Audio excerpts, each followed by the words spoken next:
Well, Del, welcome to my office. Hey, I love it. I have the coolest job in the world, I think. I get to share my passion of the sky with people and our Creator. I get to do both of those together. This is a cool thing I do. Oh my goodness, now you're gonna make me buy a telescope. Okay, threading through part of the summer triangle, we have this faint band of light that goes up across the sky all the way over here and back behind us over this way. It's a faint band of light. We call that the Milky Way. Yeah. And over here near the southwestern horizon, it gets thicker. Notice it's thicker over here and it's over there. We're kind of losing it. That's the late summer Milky Way. Yeah. The Milky Way is our galaxy. It contains a couple 100 billion stars. It's round and it's flat. It's got a bulge in the middle. Kind of reminds me of an over-easy egg with that bulge in the center. We're about halfway out from the center, about 25,000 light years. So when we look towards this part and it gets thicker, we're seeing that bulge near the center of the galaxy. When we look over here, we're looking 180 degrees away. We're looking directly away from the center of the galaxy, so it's not quite as bright. This is the summer and autumn Milky Way. This is the beginning of the winter Milky Way showing up over here. You know, for us in the northern hemisphere, the Milky Way never gets, at least the center, doesn't get very high in the sky. Sagittarius, you can see early in the evening here yet. It's prominent in the summertime, and that's where the center of the galaxy is, and it's never very high in temperate latitudes in the northern hemisphere. Well, to me, the Milky Way has always been the most fascinating thing. There's something about it that just almost stirs you when you see it. Well, you know, most people never see it the way God intended it because of can't get away from the city lights where it's dark like this. But I found when people get to a dark site like this and they let their eyes get a little bit dark adapted, they're stunned. I've had people gasp when they see the Milky Way for the first time. Well, Danny, do you think, is that the reason God made it? Which is amazing to be in awe. Do you think that's why God made all of this? I think a good part of it. You know, we have some purposes given for the stars in Genesis 1:14-19. It's a day 4 creation account. It mentions the stars and other heavenly bodies to mark time, to rule over the night, to be for signs, for marking of time passage, seasons, festivals, and so forth. But Psalm 19 also tells us the heavens declare the glory of God and the firmament showeth his handiwork. And it's like a billboard that I think is advertising that God exists. He's powerful. You know, Psalm 8, Psalm of David, and he says, you know, when I consider the wonder of your hands, the sun, the moon, the stars that you've made, you know, what is man that you're mindful of him, and son of man that you regard him. You know, he was a shepherd, and he spent a lot of nights, I'm sure, watching the flock.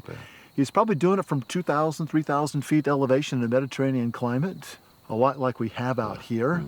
And all he had was 2 eyeballs that he was using. And that really brought him close to his Creator. And that's one of the neat things about astronomy. I think one of the things that always have impressed me is the fact that I see the handiwork of God in this. Well, Danny, beyond the beauty of what we see here, do you see purpose for what God has done as well? Well, yeah, I think the size of the universe, it demonstrates his mighty power. You know, Romans 1 tells us that the world around us speaks of the fact that there's a Creator, and he's very powerful. That's all it tells us, by the way. Can't get specific information about our Creator, but it does tell you there is a Creator. And that's one of the big messages. But, you know, there are other purposes, like timekeeping. And there's a bright star. We'll stay up late enough tonight. We'll see it. Sirius. It's the brightest star in our sky. It's called the Dog Star. In ancient Egypt, they saw it rising before the sun did. You go behind the sun in spring, late spring, and then emerge in early summer, midsummer, and behind the sun's glare. And they first spot it in the morning. And that coincided within a week of the Nile River flooding. And when it did, it flooded its banks, and they could tell when they had to prepare for planting the crops because that would re-nourish the soil, and they had to be ready for that. And this became known as Dog Days. It goes back to ancient Egypt, and it comes from the Dog Star. So people have been using the stars for marking passage of time, and you may have heard of astrology and the zodiac, and these are 12 constellations along the apparent path the sun follows and the moon follows and so forth. They've perverted that into fortune-telling sort of thing, Yeah. but actually those things have a useful purpose for reckoning time on small and long scales. The month is determined by originally at least, by the phases of the moon. You know, the Hebrews still keep, the Jews still keep a lunar calendar. We have a lunar solar calendar. We have a solar calendar, so we've have over 2,000 years ago, abandoned the days of the month staying in sync with this moon's phases. But on the 15th day of the month on a lunar calendar, it's always a full moon. And, you know, the big feast like the Passover falls on a full moon because of that reason. It bounces around on our calendar, but it's always on the 15th day of that one month, the first month of their year, on a lunar solar calendar.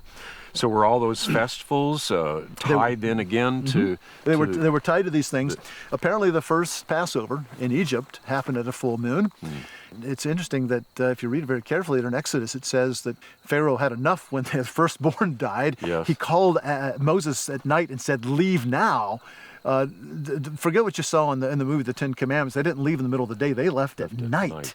Now, you're a pilot. You've been out at night. How well can you see when the moon's full? When it's full, you can see a lot. Very well. So if you don't have trees overhead like we have here in the desert and they have in the Middle East, they actually started their trip at night with a full moon. Under a full moon. And so in order to commemorate that, for past 34 centuries after that, they always commemorate it on the anniversary of that, which is the full moon after the first month of Aviv in the spring. And so it really is on the anniversary on a lunar calendar. Well, Danny, what you're explaining to me is that it's not just a beautiful sky, but it's a very ordered sky. There's a lot of order that's going on here. The patterns repeat every night. They repeat every year. They come back in their season. There's a lot of regularity going on here. It's truly remarkable. We have been talking earlier about the concept of irreducible complexity when it comes to biological systems. Would it be fair to apply that same kind of a term to what we're seeing here? Well, it's a really tricky thing because living systems are a bit different from what we have here. I've been wrestling with this idea of design in astronomy for a long time. I think some creationists, some biblical people maybe see design where there isn't any sometimes, but I do see design here. I find it incomprehensible to me that this is all just an accident. Like the moon, the more I study it, the more I'm impressed with what we see there. What do you see when you look at the moon? The moon's different. we have like 170 satellites, or natural satellites orbiting planets. Jupiter and Saturn have scores of satellites orbiting them. We only have one. Most of the satellites are small, but Jupiter has 4 large ones, Saturn has 5 or 6 fairly good-sized ones, and the Earth has a good-sized one too, even though there's several larger than it is. But the moon's orbit is different. It's a little tricky. I'll try to explain this best I can here. The sun is 400 times larger than the moon. So if you had a ball the size of an inch across, that would be the moon, and the sun would be 400 inches across. Wow. Gives you a bit of scale. That's not what we see, though. No, because you see the sun is not only 400 times larger than the moon, but it's also 400 times farther away. So if you take something and move it as far away as it is larger than the other, they have the same size to us. Both the sun and the moon appear to be about a ½ degree across in our sky. Now, on rare occasions, the moon passes between us and the sun. Doesn't happen very often, about every year and a half somewhere in the world, usually in Timbuktu. And when that happens, the moon just barely covers the sun up. If the moon were a little smaller or a little farther away, it wouldn't do it at all. If it were larger or closer to us, it would be grossly over total. Wouldn't be nearly as spectacular. We get these rare and very spectacular eclipses. Do you think that's a design that God gave to us? It's if you look at the other satellites, 170 or so in the solar system, none of them have those kind of requirements. Either they don't happen at all, or they're grossly over total, so they're not very rare and they're not very spectacular. It takes. I read once that on a given place on the Earth, we get a total solar eclipse about once every 400 years. So either if you see one, you're either very lucky or you plan to be there to see the thing.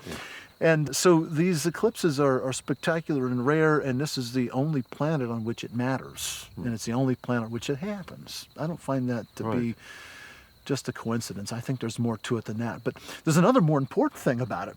The moon's orbit is different.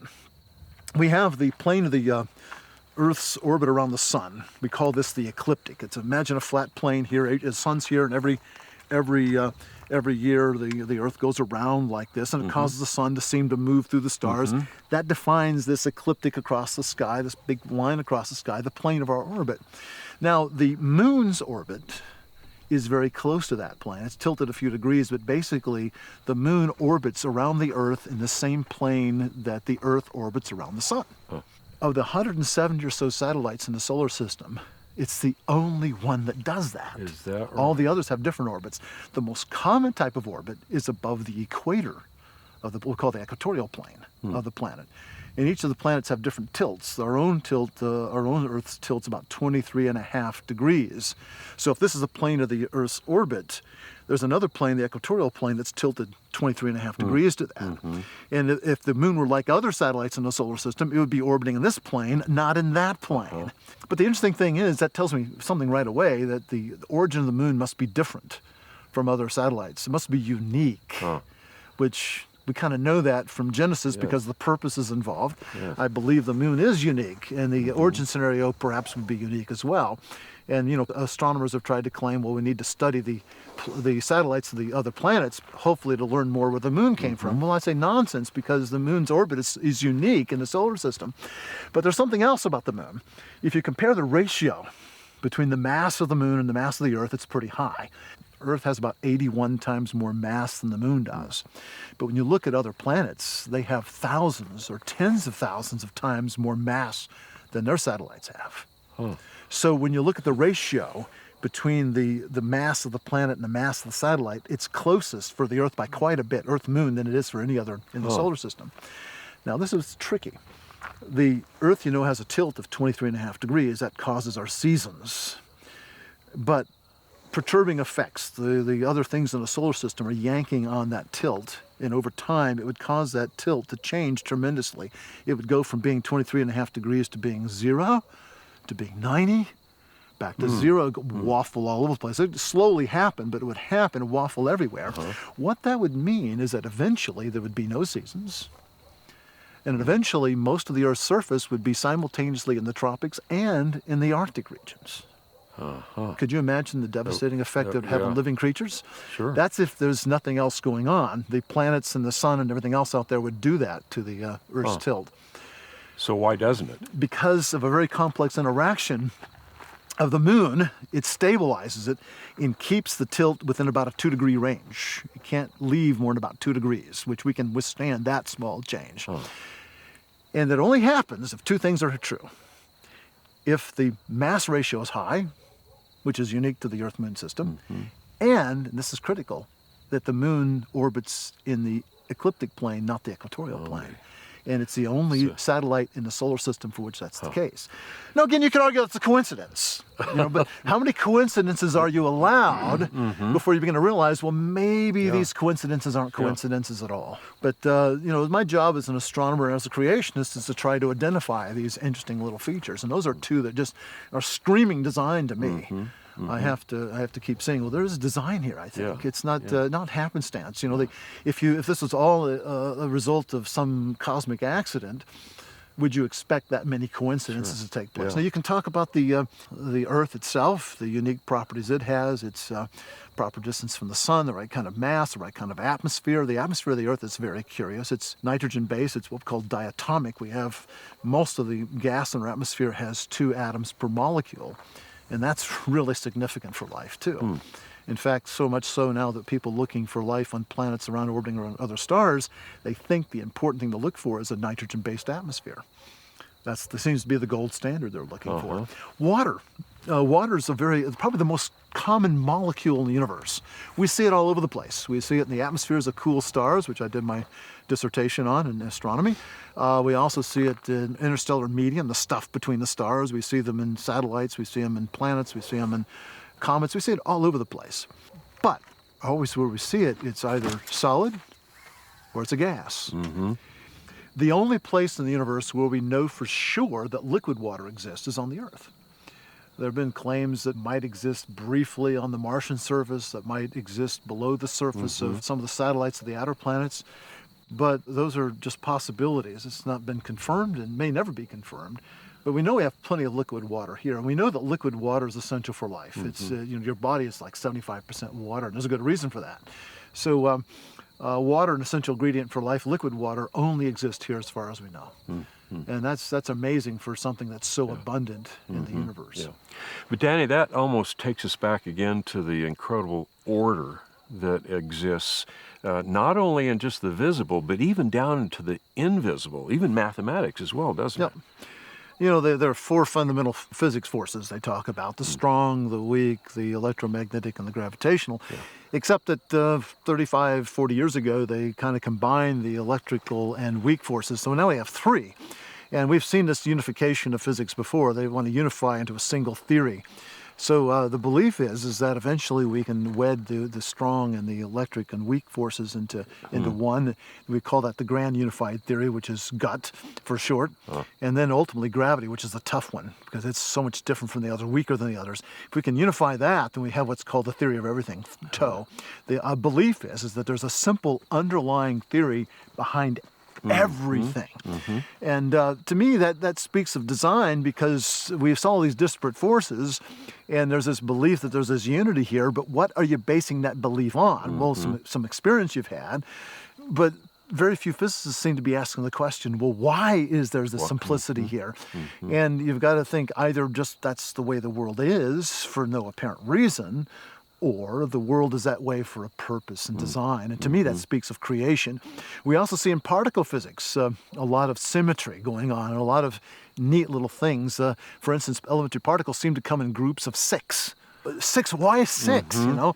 And there's some unity inside of all of that, and they filled in this beautiful basic theory of how all this works, again, tied into this idea of simplicity. So we see this order coming out of all of this. And why is the world so ordered? And it's just taken as a given. That's just the way it is. But, you know, philosophically, why? Theologically, why is it like that? And to me, that just screams of design in the universe. Just like you were talking before about design in biological systems, we're seeing design in the very fundamental physics of the world around us. And an order that extends down to the particles and extends all the way smallest things to the biggest things in the universe. It's a wide range, many orders of magnitude, and that's remarkable if you don't believe in a creator. Yeah, that's true. Danny, when we talk about all of this design, it just makes me think that all of this really was made by God for us. Sure. Is that how you see that? Oh, yeah.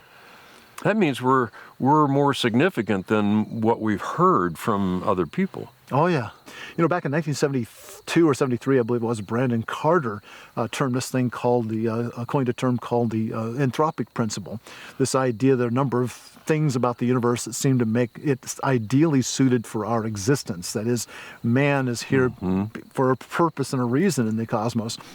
And Barrow and Tipler wrote a book 30 years ago called The Entropic Principle. It goes on for 1,000 pages plus, with a whole history, full discussion of all this. And when all is said and done, you know what the conclusion was? The universe just appears designed. Oh. It's a situation where they were confronted with all the evidence they really needed, and then they just walked away from it, arguing instead it was just appearance of design, not real design at all. And again, I keep saying this, but it comes back, it's not a head problem, it's a heart problem. If you do not believe something, truly do not believe it in your innermost being, then you are going to deny that truth and reality given to you. Many times we just think that if we can just convince people, argue persuasively enough, people will accept it. But my experience over the years has been that people don't want to believe what they don't want to believe. Right. You know, with creation, evolution, I've seen people confronted with all sorts of evidence against evolution for creation. They admit you make a good case, but when you're done, they simply say, well, I'm going to continue to believe in this. It makes no sense, because you see, it's not a head problem, it's a heart problem. Right. Well, Danny, all that we have talked about tonight and all that we have seen, the awe associated with not only the visible aspect of the stars, but even the invisible things we've talked about that come together to make us understand and help us realize that God has made all of this, and the evidence just seems to be overwhelming. And yet, at the same time, we have the reality that in the face of that evidence, people still don't see it. That there is a strength associated with a paradigm that will keep people from seeing what we appear to think is plain. Well said. Amen. But there are a lot more stars out here. I'm sure you can. Oh, yeah. You know, we've been out here quite a while.